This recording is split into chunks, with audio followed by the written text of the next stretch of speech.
Our reading today, as could be expected, is a bit non-traditional, as it came from the Clowns Without Borders website. Yes, it exists.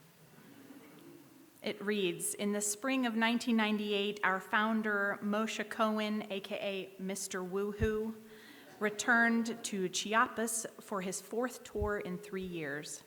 Tensions were high. Displacement, military presence, and fear ran deep across the region.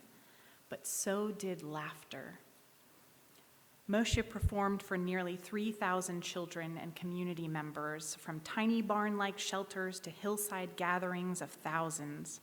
Humor became a bridge, laughter a form of resilience.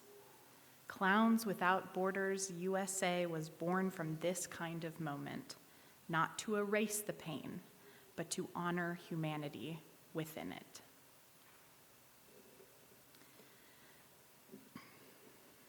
My mother sat next to a Unity minister at a dinner party many years ago, and upon learning that her child was a UU minister, the Unity minister said, "I really like UUs, but man, do they take themselves seriously."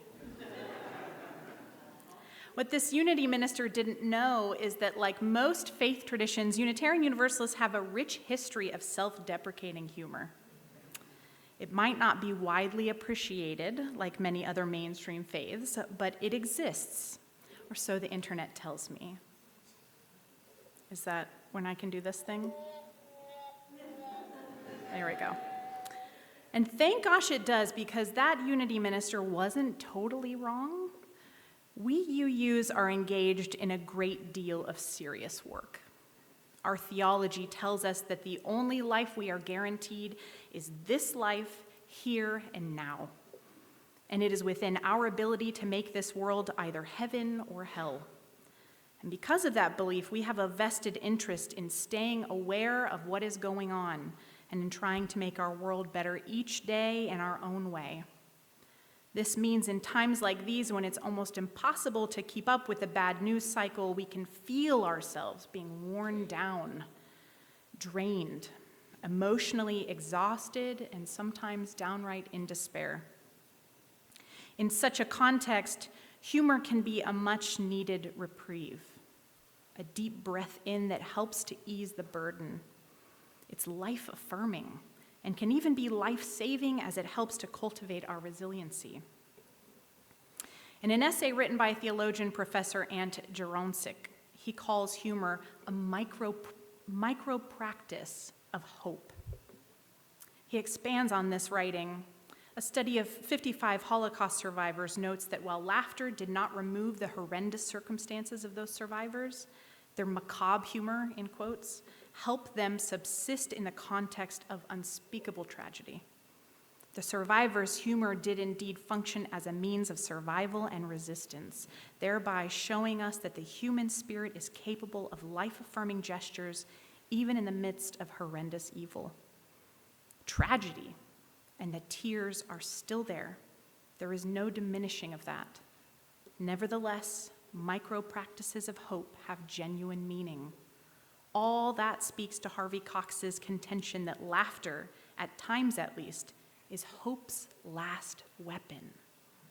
Crowded on all sides with idiocy and ugliness, pushed to concede that the final apocalypse seems to be upon us, we seem nonetheless to nourish laughter as our only remaining defense.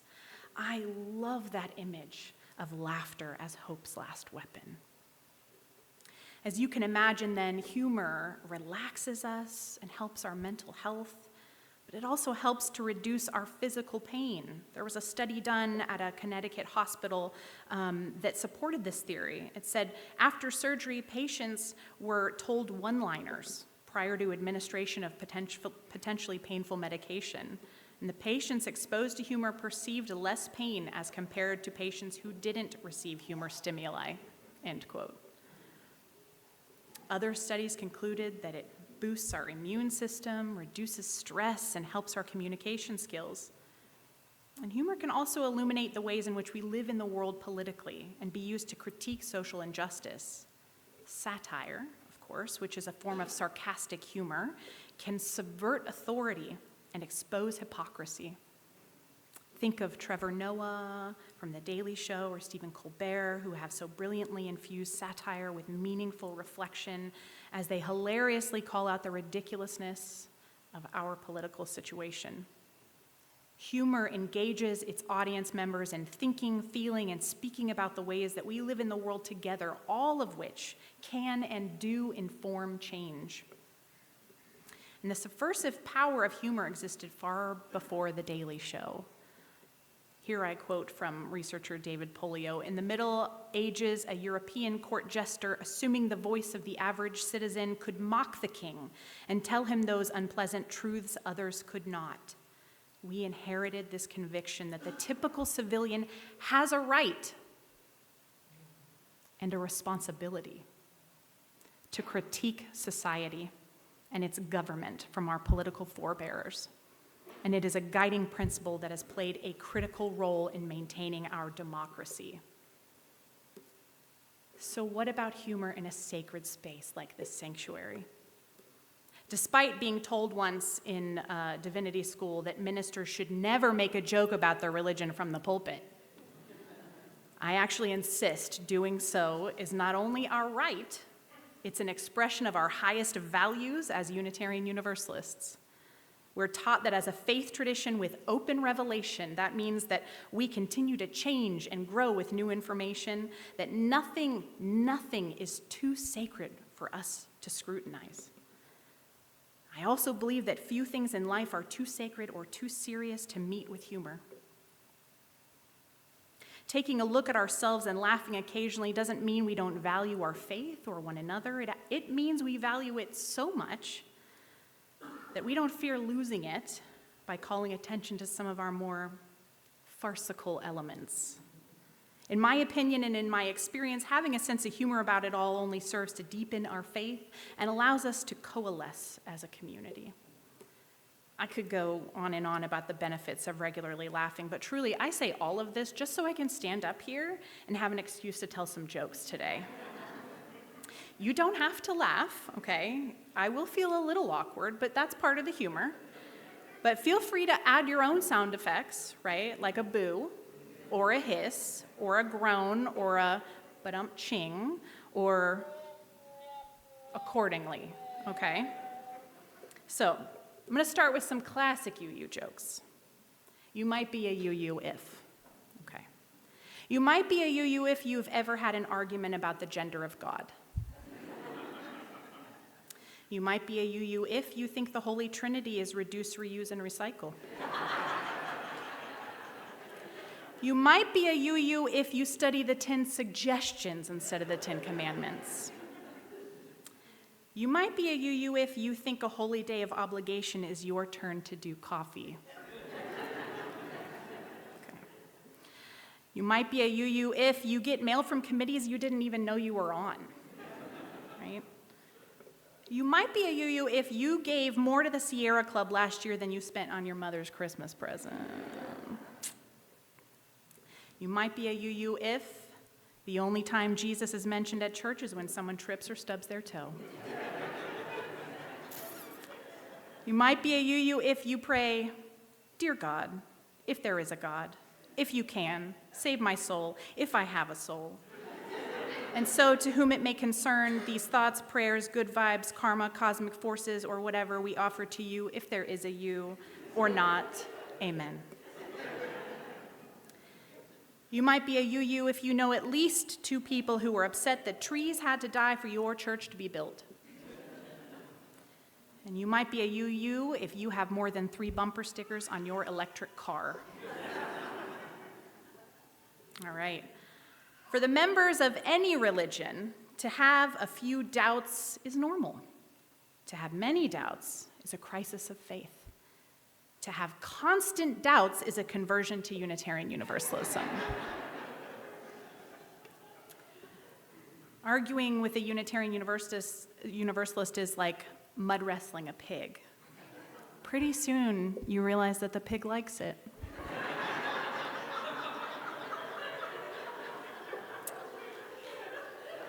A Unitarian Universalist died and was off to the great journey They came to a crossroad in the lane with 3 directional signs. One pointed left and read, "This way to heaven." One pointed right and said, "This way to hell." And the one the UU followed pointed straight ahead and read, "This way to a discussion about the merits of heaven or hell." Hauling. Why did the UU cross the road? To provide emotional support to the chicken in its search for its own path. A UU is told, "I hear you deny the divinity of Christ." "That's not true," said the UU. "We don't deny the divinity of anyone." That's a good one, right? You had to think about it for a second, yeah. Hey, Josh, what did the UU studying Zen Buddhism ask the hot dog vendor? "Make me one with everything." This next joke is a deep theological cut and is done with much love to our neighboring faiths, okay? How many Catholics does it take to change a light bulb? None. They only use candles. How many Presbyterians does it take to light a light bulb? None. Lights will go on and off at predestined times. How many Methodists does it take to change a light bulb? It takes a task force composed of an equal number of male and female members with representatives of the youth group, the senior fellowship, United Methodist Women, United Methodist Men, Finance Committee, Church Council, Hispanic Ministry, the Sexual Minority Ministry, the Asian Ministry, and the Native Hawaiian Ministry. How many Episcopalians does it take to change a light bulb? We can't change the light bulb. My grandmother gave that light bulb to the church. I've heard that one here too, to be fair, okay. And how many Amish does it take to change a light bulb? What light bulb, right? Now, these jokes about other religions are good, but I think ours is the best. How many Unitarian Universalists does it take to change a light bulb? We choose not to make a statement either in favor or against the need for a light bulb. However, if in your own journey you have found that light bulbs work for you, that is fine. You are invited to write a poem or compose a modern dance about your personal relationship with your light bulb and present it next month at our annual light bulb service, in which we will explore a number of light bulb traditions, including incandescent, fluorescent, long life, and tinted, all of which are equally valid paths to luminescence.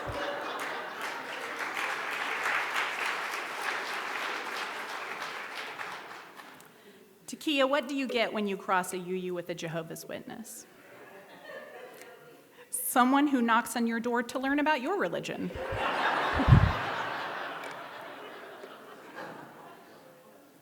A visitor to a Unitarian Universalist church sat through the sermon with growing incredulity at the heretical ideas being spouted.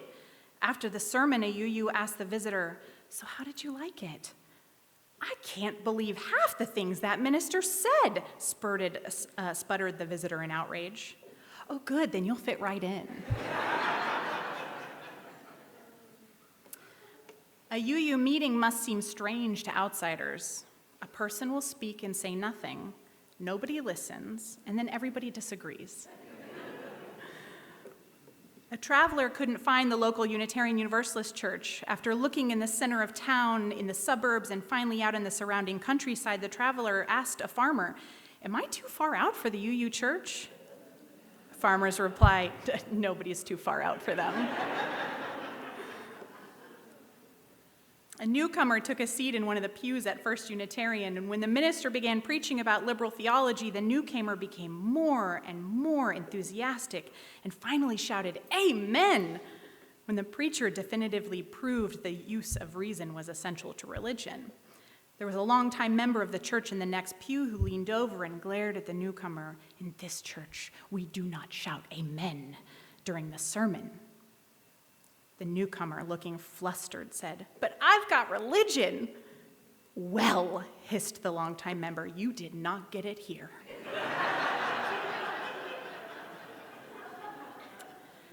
Three children were talking about their religions. "I'm a Catholic," said one, "and our symbol is the cross." "I'm Jewish," said the second, "and our symbol is the Star of David." The third child, I'm a Unitarian Universalist, and our symbol is a candle in a cocktail glass. A UU family moves into a new neighborhood. Their little girl finds a new playmate, and they are happily getting to know each other. One day, the playmate says, "We're Episcopalians. What are you?" The UU child thinks for a minute and says, "I think we're League of Women Voters."